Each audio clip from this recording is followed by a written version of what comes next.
Spoilers and Fandom is like a book club for geeky stuff. Join us as we delve into the depth of our backlogs and sift through the games, comics, shows, movies, and books that we haven't checked out yet. Hey everyone, welcome to a very late episode of our podcast. And today we are talking about Doomsday Clock. And this episode is going to be spoiler-free. And today I am Hell's Knight. I'm Hillary. Not Hilla 2K2. Not today. Not today. And Hilla 2K2. I always forget that's the name I picked online, and now you have to stick with it. Yeah. Yeah. But it's cool. I mean, it works. Yeah, it works. You made it in 2002. Yes. Yeah. Yeah.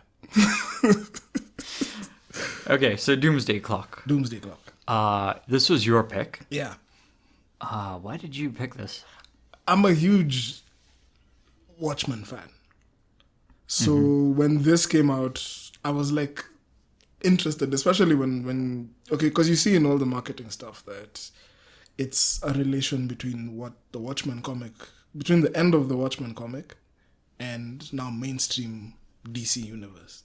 Because before they weren't really related, or even when they were written, they weren't supposed to be put together.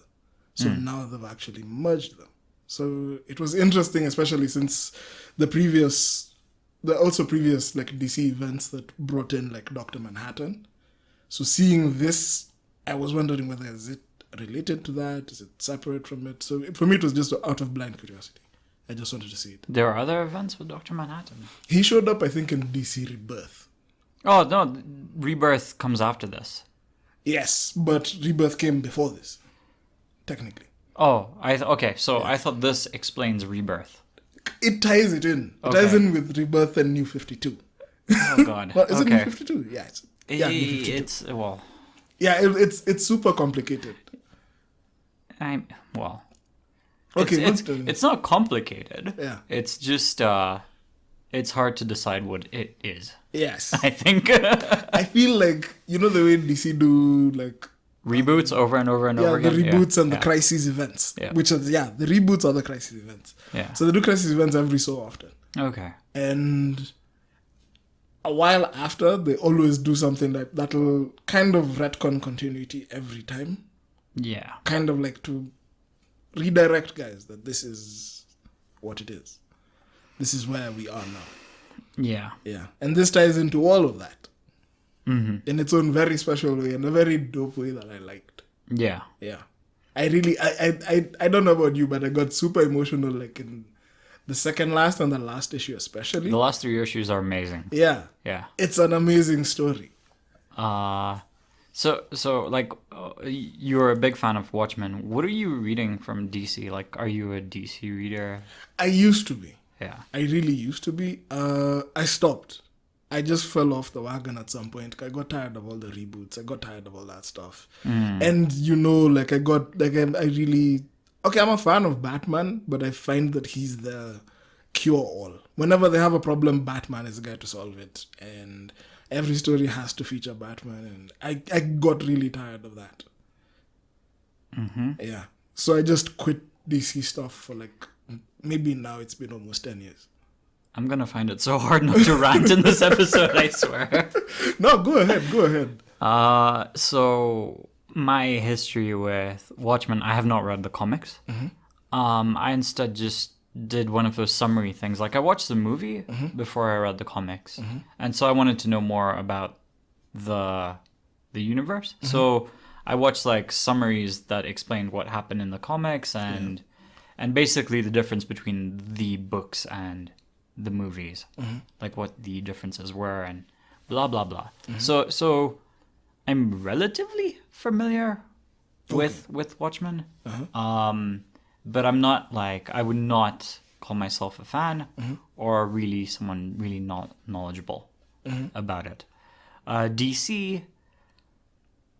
Wow. Where did you fall off? Where do I begin? Were you ever on the bandwagon? So I loved Batman before. And I really don't like his overuse. For me, he's gone from being the guy who always had a good solution or a good thing, you know, amongst all these powerful guys. Because I really don't like... I like normal guys amongst heroes. That's something I always kind of dig. Yeah. So like I like the Punisher. I like the normal... I like normal human guys. I like who are amongst like other special. all odds, you know? Yeah, like against crazy all odds, they managed to. Yeah. So no, I've always liked Batman, but like his overuse has really like I really don't like what DC are doing with Batman. Yeah. To the point where I have completely fallen off with DC, and I'll talk about some of the issues that because I feel like this book cemented why I don't read DC. Yeah. Because for example, like again with Batman, he's gone from being the guy who always solves problems to now where he's like just an idiot. Yeah. All the time, who's never learned from anything. Yeah, he never learns from his Like, mistakes. They always just put him in weird situations where it's never his intelligence that has to shine through. It's always something, It's always some he's just being a dick. contrivance. Yeah, he's gone from being like a hero to just being an idiot. Yeah. I think. And I'm generalizing. Of course, there are stories out there that are true, but like I really hate it when a character has gone through something and they should have learned by now, because they did learn a few times ago. So why are they making the same mistake over and over? Like, where's the character progression? Yeah. Which is a big problem for why I stopped reading DC books, because these guys have like a lot of history. So it's very hard for them to change. Yeah, which is why I like indies so much, because when like an indie book you're reading with like new characters, when that person fresh, does something stupid, it's okay because we're getting to know these characters. Yeah. With Batman, all the DC universe, Marvel stuff, it doesn't work for me, unless it's like a brand new character. Yeah. But even the brand new characters, I'll tell you, I'm also not that big of a fan of the new guys that they try and bring in. Like, because, okay, I don't want to. Okay, now. I'll say, like, okay, even continuing with the Batman story. I don't mind him having the sidekicks. I don't mind the Robins, the Nightwing, all of that is fine. But now once they decided that they're going to give him like Batman Inc., where he now has like a mini paramilitary force of kids and people who work all for over the him, place, all over the place. I was like, that's not who Batman is. Why are you giving him that? Okay, now you want to expand his scope. I would appreciate that direction of it being like completely like where would Batman go?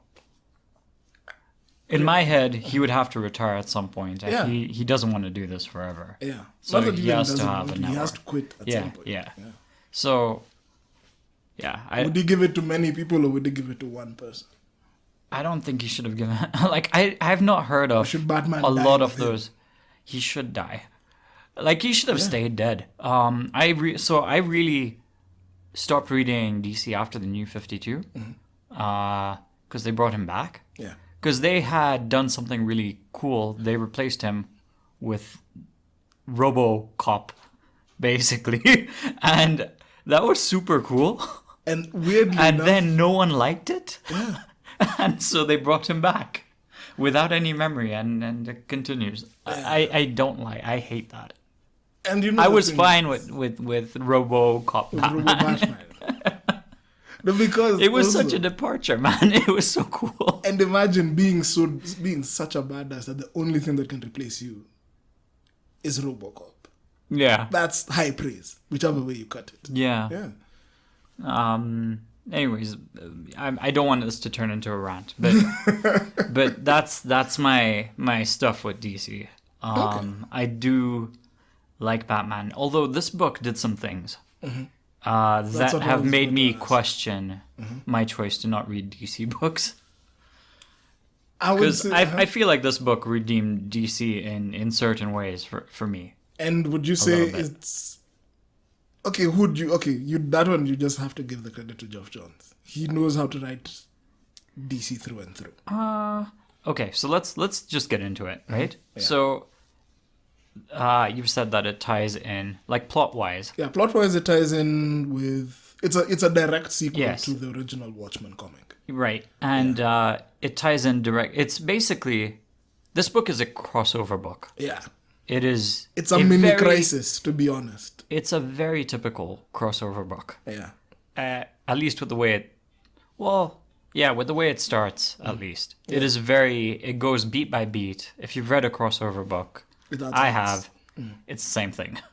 But the story, it's initially with the remnants of the Watchmen. Adrian right. Ozymandias Yes. is he's putting a team of 3 to go to find Dr. Manhattan, who has abandoned their version of Earth, which is about to get destroyed. And he leaves in a time dimensional whatever thing, which he modified the night owl ship. Yeah, And he travels. And he ends up in the DC universe, and him, Rorschach, well, the new Rorschach, yeah. and Marionette and Mime. 2 new characters. They're new Yeah. for this book specifically, or are they part of the Watchmen universe? They're pretty new for this comic, if I'm not wrong. Okay. Yeah. Well, okay, so these 4 characters go to the DC version of Earth, and Dr. Manhattan is somewhere there, and they want to trying try to and trace convince him to come back to save their world. Yeah. That's the gist of the story. That's all pretty much even in issue 1. Yes, that's the basic gist of the story. And this is spoiler free, like we said. So, with the way the plot went, Shenanigans occur. how did you feel? I liked it. Yeah. I liked it. I liked the way, like, totally different things happen in this comic. I want to ask you to be specific, but I won't. Because this is the spoiler. Different how, one. though. Yeah, different how. Like, in terms of situations? No, it's not even specifically the situations. It's like these guys. It almost feels like these guys are stumbling through the process of trying to find where Dr. Manhattan is. They stumble through and into things. And the callbacks and connections that these things have Yeah. apply not only just to the Watchmen universe, but also to the DC universe. And those two, basically New 52 and Rebirth. So a lot of those things now go, it's like they're pinballing between those 3 places. And you get to, many characters are introduced who have bit parts to play in this entire process. Like the characters who you wouldn't normally imagine would ever end up in a Watchmen comic, or even in a mainstream, like in a main Crisis comic, but they're major characters here. And it hinges on very small things, like you see now, the fact that we can't talk about spoilers Okay. yeah. Save it then. So I'll save it. But yeah, there's a lot. As in, for you, if you've read the DC stuff, Yeah. and you've read Watchmen, Yeah. it's very dope in how it manages to knit all those things together as it's going. So here's something weird. I've never been like compelled to read The Watchmen. I've always felt that it was like too similar to DC, except more like I find them both grim, like the Watchmen world and DC world. They're both kind of grim. But I've always thought of the Watchmen universe to be like sadder. It is. Yeah. Yeah, short answer, it is. Yeah. Sadder. Yeah. So I've never actually felt the urge to read the comic, and I think the way that they both tied in both the worlds here was pretty cool. But has this changed your opinion? Would you go back to read Watchmen now that you know this? No. Okay. I just don't think the world is really that appealing. Like if I want to read, like for me, the most interesting characters in this book. Oh well, I'll talk about it in more detail in the spoiler section. But we can just mention the most interesting characters from Watchmen that I liked in this book were Mime and Mimic. Mime and Marionette. Yeah. Why did I say Mimic? M's. Yeah. Okay. So those two are no, because Mime is also like mimicking. Yeah. So Marionette and Mimic, I really like them because they're a couple and they're psycho. It's sort of like they're Joker almost and like Harley. It's sort of like Joker and Harley got split into an actual loving couple. It's what actually my takeaway from this was weird. Yeah. It was Joker and Harley with a different power dynamic where Joker just doesn't talk. And if Harley had Harley does the talking. Yeah, and Harley does the talking. Their story is super dope. Yeah, it's a really cool story. Yeah. No, so I really like those characters. But again, I don't like them enough to go out and read if they put out like a Mime and Marionette book, I'm not gonna read it. And like the comedian looks cool, but I'd rather read the Punisher. If you know what I mean, like these guys seem like parodies of DC guys. In a big way, they are. Yeah, or Marvel guys. Yeah. Because if you look at the Watchmen and the setup of how the Watchmen were, they were kind of like they were like a mirror to who the Justice League were. Yeah. Oh, Justice Society, yeah. Justice League. Yeah. Because they were like a dark mirror to them. Yeah. And even if you look at the parallels that the book explicitly shows. Yeah. Ozymandias has a direct opposite number in the mainstream DC universe. And Dr. Manhattan has his. Yeah. Yeah. And they both come to heads and they clash. So back to the plot, and the pacing. This was a lot slower than, again, it felt like a very typical crossover book. If you've read Justice League, Avengers, it literally felt the same, except they don't have those immediate clashes. Yeah. There's a lot of building up to it, and in the end, it doesn't end up like these guys are just gonna fight because that's what you want to see. They'll actually have interactions that are, I won't say necessarily departures from most of the characters. So that was kind of cool. Yeah. But I did find the first few issues to be a little slow. Meh. I found the first few issues to be meh, the middle to be okay, this is getting cool. It's getting somewhere. And the end to be just wow. So, and yeah. So it as a whole, I think it is a really good story.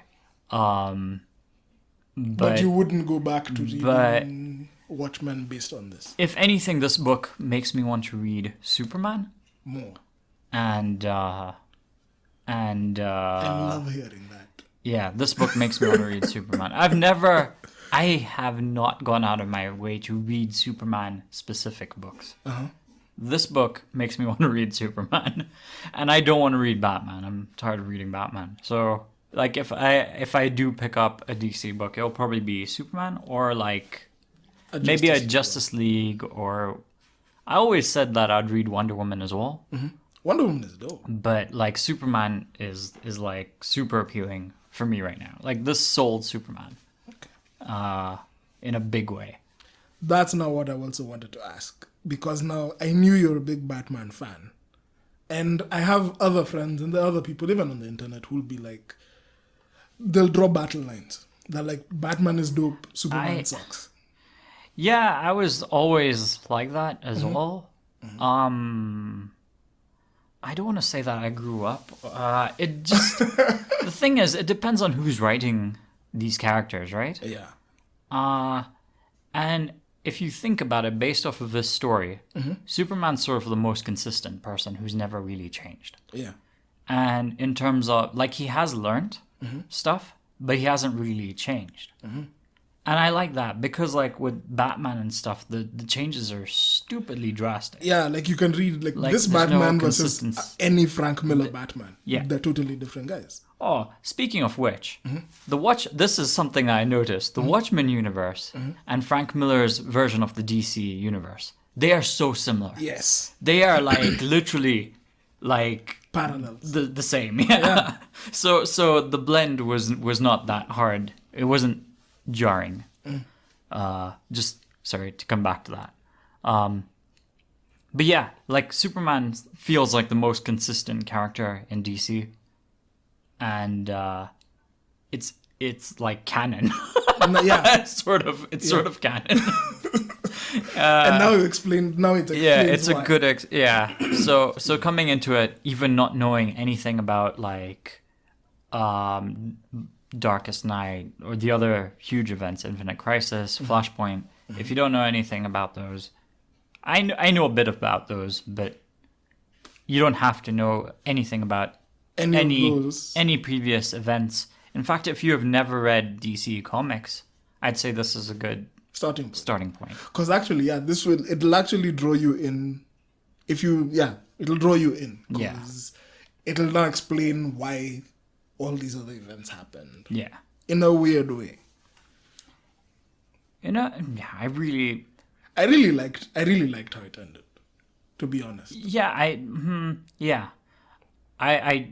really do like the way it ended as well. But wow. Okay, so let's talk about the writing. Right? There's a lot of writing in these books. Yes. There's so much. And I'll talk about the art style after this. But there's a lot of... Like, it took me 2 weeks to read this. That's what... I'm also sorry about that. And it took you a day. I can't believe it. Because I went through everything shocked. in this... I went through the entire 12 series in a day. Yeah, I can't. Like, I got tired after reading one. Like, especially the first 3 issues. There's just so much writing. Yeah. And that's a holdover from the Watchmen comic. Because the Watchmen comic is text heavy. No, so it's not just that writing. So also, let me let this blend into art style as well. Because in terms of the art style, we've seen in comics the way speech bubbles are done depending on the characters that are speaking them. That are speaking them or thinking in terms of narration and that kind of stuff. Yeah. So this book did that as well, But which was cool. But goddamn, Rorschachs were horrible. I had to read them like 3 times. So the way I read is a little different. Like, I kind of look at the shape of the word and I guess what the word is. Based off of context, it makes sense. I don't actually identify the letters that I'm seeing. The way they've done Rorschach's speech bubbles and thoughts, at least, they dropped that, by the way, at the end of the book. In the last 3 or 4 episodes, they didn't do that as much. But in the first few issues, they keep swapping from capital letters and little letters. It drove me mad. I hated it. Oh my god. Oh god. But so those took me an awful long time. I think they are cool though. Like stylistically, I get what they're doing, and it's quite cool. But from a reading point, oh god, this drove me nuts. But you understand why it happened. I do. I do get why they're doing that. That's what I mean. Like, the style really suited the character, and I appreciate that. But wow. The ones I like, I'm reading like THE, like, and I'm seeing like a small T and a capital H and a small E. I'm like, what am I looking at here? Like, what word is this? I'm like, is this another language? Like, I literally think that it's another language and I have to go letter by letter. I'm like, oh god. The guy who I liked reading the most, other than Rorschach, because Yeah. his thoughts come out direct. Yeah. Yeah. He talks almost okay. If you've read Watchmen, it's fine, and watch the movie, you'll understand what I mean. But now for you, I'm trying to say he's like an Elko from Mass Effect. Yeah. No, I liked his character. Like I thought Rorschach was a cool character. Like his monologue about pancakes and random stuff. It's amazing. I really did like that, and I do. Yeah. Then you'd also really like the first one. But the guy who I really liked the most was Doc Manhattan. Yeah, his is the blue speech bubbles, and just his way of talking. Yeah. With his character being disconnected from humanity and being this arrogant, things are happening, but I don't blah. But I'm blah about it. Yeah. Like I thought that the quality of the writing was really good. Yeah. It never felt the actual childish. quality. Yeah. Yeah. It never felt childish, and it served. Okay.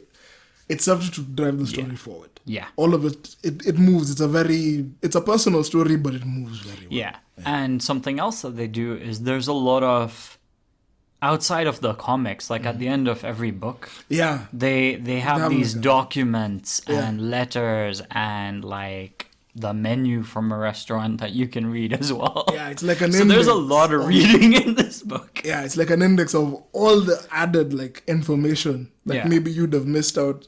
Like they talk about like a dossier in the middle of one of the books, one of the issues, and it shows up at the back page. So you literally go through the and dossier. And you can read the dossier and it gives you like it's really like this stuff really builds like the comic. Mm-hmm. And it stops it from being just another crossover, I think. Yeah. So I thought that stuff was very cool. I didn't read any of them. Okay. Because I was tired.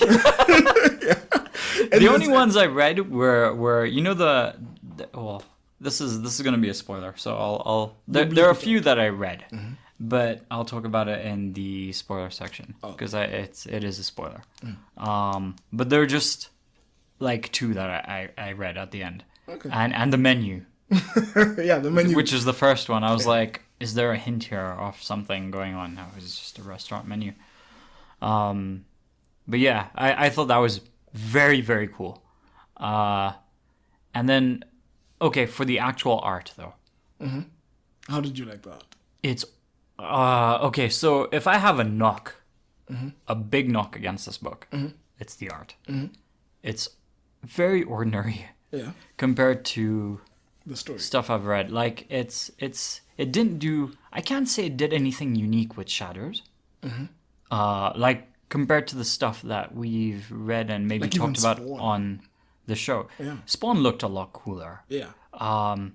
But like even like Revival, which is the first comic we did on the show, like they did cool stuff. The art with style is art. Even comparing it to Monstrous, God. Yeah, like it feels like standard. The very ordinary and very just there. I think the stuff that they do with the speech bubbles and the other documents and things you find, that does a lot more for this book as like a style. But I'll also tell or like immersion or something. This style, as it is, it's pretty standard. Yeah. But if you look in the backgrounds, look at the settings and everything, there's a lot of detail. Yeah, there's a lot of detailed writing. Not in the writing, but yeah, there's a detail in the writing, like you see, and even in the art. Yeah, but like if you see like a character in the background reading a newspaper, you'll clearly be able to see read the that headline and yeah. blah blah. Like so, there is detail. Yeah. And but just it didn't stand out for me. It points out what? But it does give you like story hints and stuff. It also like grounds you. It lets you know this is where the story has reached. Like you see this. Yeah. This is also going to be bad. Everything is going to be in the spoiler section. Sorry. Yeah. Also, okay, with the art as well, the back of the book. Every page has like a clock with like 12 being Superman's logo and it counting down to show you. And as it counts down, you get this blood dropping from the top. And then it turns out to be something else. Okay, it turns out to be Superman's cape, okay? Falling over. And it just slowly, as the books go on, it just gradually goes, which I think is just a cool touch. Yeah. It's a really cool touch. But know that they did that in the original Watchmen. Okay. Yeah, because now not with Superman. That was just with the blood. Clock ticking down. Yeah, no, there's the clock ticking down and the happy face with the blood on it. Okay. That's a merge of both of those things. Okay. Both of those motifs Yeah. from the first. So that I think is pretty cool. Yeah, it is.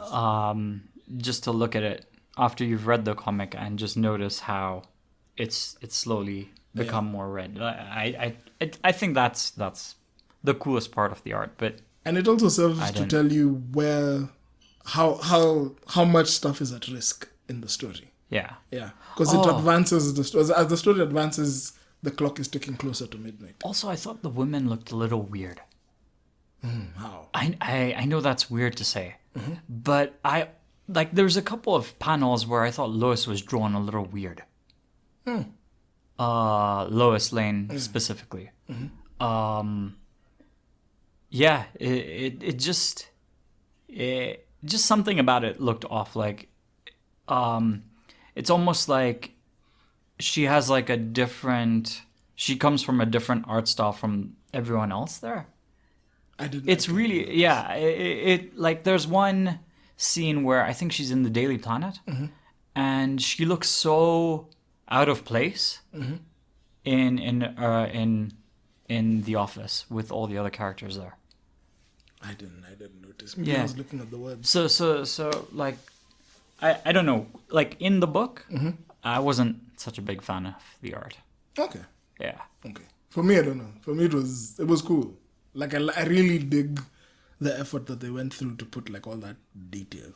Yeah. In it. The detail was definitely something. Yeah. Yeah. And it looks pretty much the same as the Watchmen comic. So for me, it's cool. Okay. Yeah, it's 100% fine for me. So my favorite character was Mime and Marionette. Good. Got it. What was yours? Mine was Dr. Manhattan. Okay. Yeah. Because I don't know. I love how his mind works. I love the story around Dr. Manhattan. Yeah. The way his motivations as a character really interest me. I don't know how else to put it. Yeah. Sorry. And even with the way it concluded, do you feel that was like justice for his character? Kind of. Okay. Because it marked growth for him. Okay. Yeah. Because you see now where he stopped at the last time. It was, okay, again, the Watchmen comic is pretty bleak. But where the Watchmen comic ended left him sort of in limbo. Yeah. I didn't know. And you know now, like, he's a hopeless guy in limbo. Basically. Yeah, he's just remained there. He just like, decided to exit the world and be like, cool, you guys do your thing, I'm out here. And now you see what he was doing in that intermediate time. You see how it affected him both consciously and unconsciously. Yeah. Okay, and so this book does something weird as well. The way it's revealed to you is kind of like very slow. Yeah. And but it builds up over time, and there's a reason for it, which I can imagine people getting angry and frustrated with the way it was done, because like you get this weird TV show first of all, which seems really random, and is inserted in a very random way. You have Dr. Manhattan's things, which are very random, and they'll make no sense with where they are coming into the story until the end. Yeah. which is why this book really worked. I feel like the payoff for me was worth it. But I don't know if everyone else would have the patience for it. That's the thing. Yeah. It's a personal. It's hard to say. Yeah. Yeah. For me, it worked. Though. Yeah. Even for me, it worked 100%.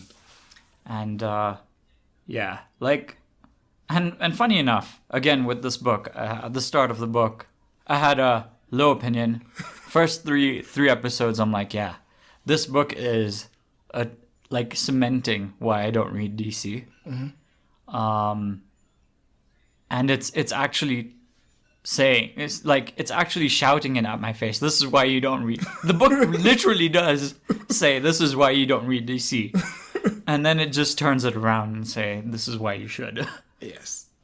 Which I thought was just genius. Yeah. Okay, for me, like, I really look forward to seeing Geoff Johns write because he's one of the best writers of Superman that I've ever seen. You know now how everybody keeps rubbishing him at he's either too powerful a character, so he never has any challenge, or they just don't. Nobody knows how to write him. He does. Johns does. That's why I've been wishing. We've talked about this before, even in other groups, where we wish that we got, like, even in the movies, we wish like we got Superman, like the right Superman. This for me is a love letter to Superman. Yeah, it is. Yeah. It really did feel that way. Yeah. And if you're not a fan, try this. If you're a fan of Watchmen and don't like Superman, try this. Yeah. Yeah. And when we say that, it's not in... It doesn't do anything... Like, he's not going to suddenly be Goku or be like... You know, it's not like something cheap. Yeah. It feels like something... And actually, if you consider DC's, like, history, it's something very real. Yeah. As well, which they kind of tie it in somehow as well. And they talk about, like, really deep things. Like, there's a lot of the visual stuff. Okay, there's the visual stuff and the story choices that they discuss. Yeah. That are really dope. But deep down, I think there was a very meta conversation at some point about the past of how DC has been handling things and the future. And this comic was very representative of it. I don't know. When did this last issue drop? Last year, December. It ended in December. Okay, because there's some weird stuff going on in DC right now that I'm not. That I'm also not on board with. I don't know. I don't know enough about it to comment yet, but you'll tell me about it because I don't really understand. It's nonsense. But yeah, DC are just being silly again. So this is the problem with DC. But this again, is the problem with DC. But again, this book will tell you, it is. They have issues, but you should read Superman. And this, for me, being a Superman fan, like, I honestly was in tears when the critical moment happened.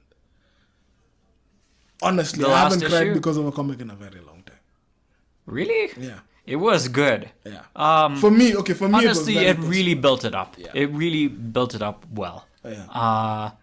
I'm not gonna say I hate Superman or like I'm not a fan. Mm-hmm. Like I do like Superman, but like now I'm like really like I should read a Superman book. I'll tell you. I'll give you maybe a couple to try. I'll ask you. You should. I'll give you a recommendation. You decide if you want to read it. Yeah. Because this was well done. Yeah. But yeah.